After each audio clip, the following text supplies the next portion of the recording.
The historical arc of the Iowa tribe, or the Báxoje, represents a sophisticated case study in indigenous persistence, cultural fusion, and sovereign evolution.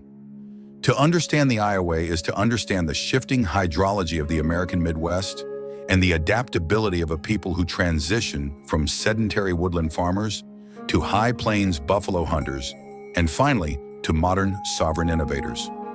The ethnonym Báxoje, pronounced Báxoje, translates most frequently to gray snow, a term that serves as both a poetic descriptor and a historical marker of survival. The origin of this name is rooted in a pivotal oral tradition where returning warriors found their village decimated by fire.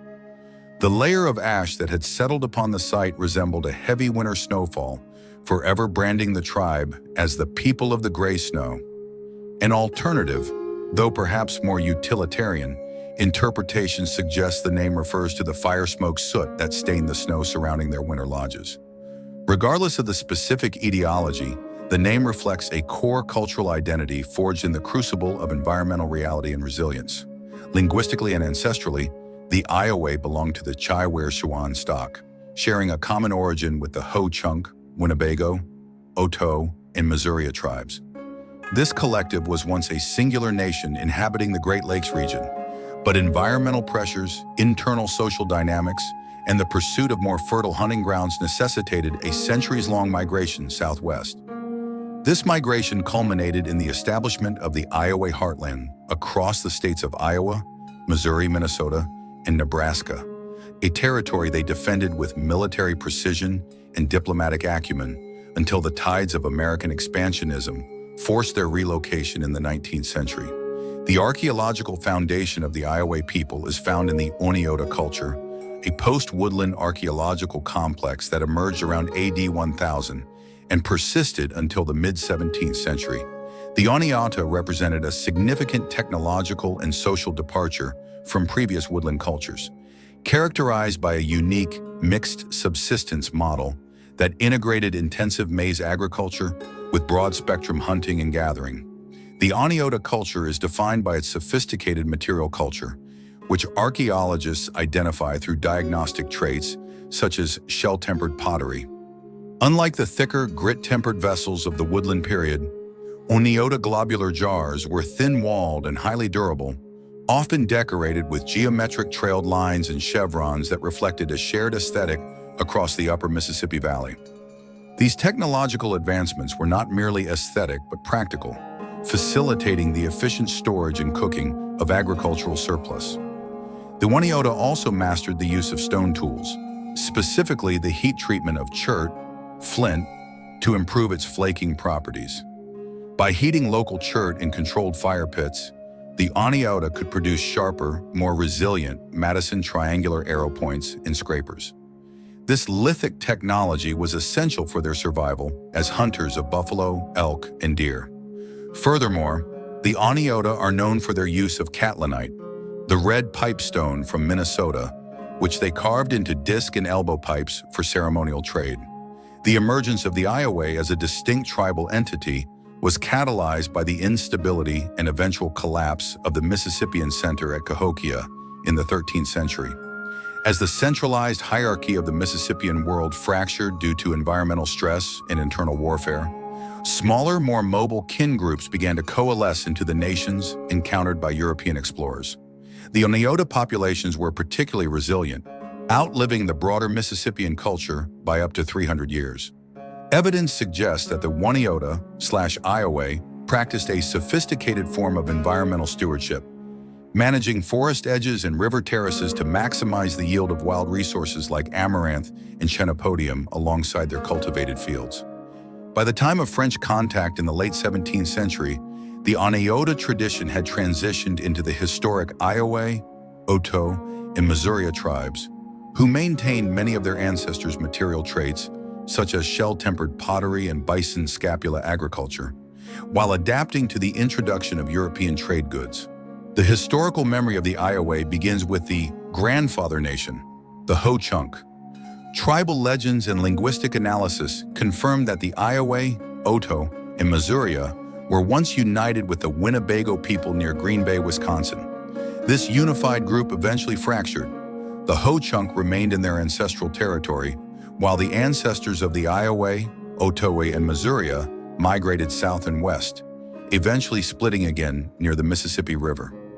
The Ioway migration was driven by a search for better hunting grounds and agricultural land, as well as pressure from the eastward movement of the Dakota Sioux and Cheyenne. By the late 17th century, the Ioway had established a massive territorial footprint that included the Spirit Lake region of Iowa, the Red Pipestone Quarry in Minnesota, and the Des Moines and Iowa River valleys.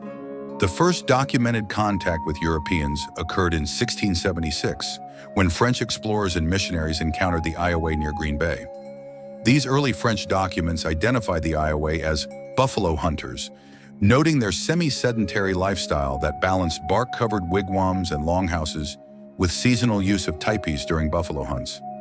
This flexibility allowed the Ioway to dominate the Prairie Peninsula, a unique eco-region that supported both forest-edge agriculture and large herd hunting. Throughout the 18th century, the Ioway became masters of middleman diplomacy, leveraging their geographical position to mediate trade between European powers and tribes further west. They were particularly successful in pitting Spanish, American, and British interests against each other to secure the best trade terms and gifts. The Ioway traded beaver pelts and other furs for European cloth, metal utensils, and firearms. They also became manufacturers in their own right. After acquiring firearms, they began modifying guns and manufacturing lead shot to trade with neighboring tribes. This economic power was supplemented by their control of alum deposits and their strategic location along the Missouri River, which allowed them to act as facilitators for British traders visiting the inland tribes. Despite their relatively small population, rarely exceeding 1,200 total members, the Ioway were a respected and feared warrior society. They were not easily intimidated by larger nations like the Osage or Pawnee, conducting warfare primarily to protect their hunting territories and to provide an avenue for young males to achieve social status. Way society was organized into patrilineal clans, with the Bear and Buffalo clans providing traditional leadership. Leadership was typically non-centralized. Seasonal headmen were chosen to lead the tribal council, ensuring that power was shared and that decisions reflected the collective will of the people. Women held a central position in the Ioway social fabric. They were the primary owners of the agricultural fields and the keepers of the domestic sphere. While men were away hunting or at war, women managed the planting, harvesting, and processing of crops. This economic autonomy gave women significant influence within the tribe, and they actively supported war parties through both physical and ceremonial means. The War of 1812 represented a critical turning point for the Ioway. They are often noted as the only tribe west of the Mississippi to actively and consistently support Great Britain during the conflict. This allegiance was fueled by deep-seated trade relationships with the British and a well-founded suspicion of American expansionist goals. However, the war also introduced internal divisions. While Chief Hardheart of the Bear Clan emerged as a unifying leader, the tribe's strategy of playing both sides of the colonial conflict began to backfire as the United States consolidated its power in the region. The aftermath of the war saw the Ioway increasingly pressured by American settlement and the aggressive expansion of the Sauk and Meskwaki tribes, who were also being pushed westward by the U.S. government. The early 19th century was dominated by the figure of Mahaska, White Cloud I, a leader whose life encapsulates the tragic compromises required for tribal survival during the era of Indian removal. Born around 1784 near Burlington, Iowa, Mahaska became chief at a young age after avenging his father's death in a Dakota ambush. By the 1820s, Mahaska realized that military resistance against the tide of American settlers was unsustainable. He transitioned from a warrior to a diplomat, pursuing a policy of peaceful coexistence.